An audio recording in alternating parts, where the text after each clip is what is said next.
Ian in Greensboro, North Carolina asks this: Pastor John, as I've explored Reformed theology over the past couple of years, I've learned quite a bit about the practices of infant baptism and believers' baptism and why genuine Christians differ theologically here.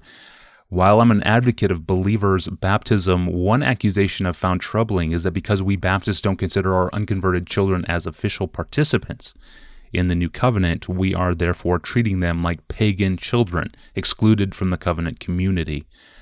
As a Baptist, how do you respond to this charge? And further, how should yet unsaved children of believers be viewed by the church?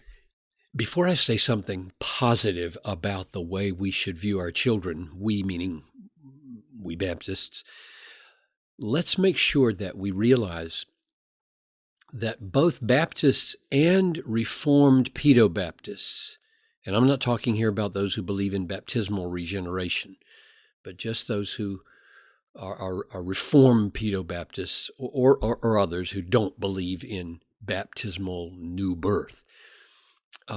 We all have the same basic problem in how to think about our children, and the difference lies in terminology.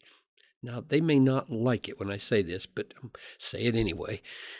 In order for Reformed Pedobaptists, baptized babies, to say that children are members of the covenant community, they must define covenant community so as not to necessarily mean only the elect, called, regenerate, heaven-bound saints. They have to define covenant community so as to allow for the possibility in that covenant community members who are not elect, not born again.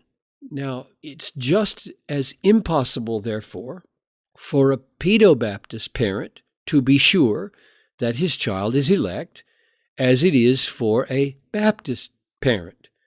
Pedobaptists may feel better about themselves by labeling the child a covenant member, but those children have no better standing before God than the children of Baptists, which brings me now to say something positive about what really does make a difference, not labels, but does make a difference in how children stand before God in both groups.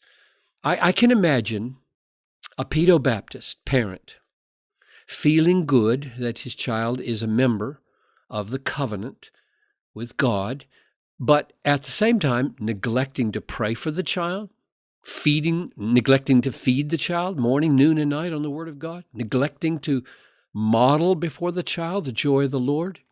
In other words, there's no necessary correlation between calling a child a covenant member and giving a child what the child needs to become a covenant member.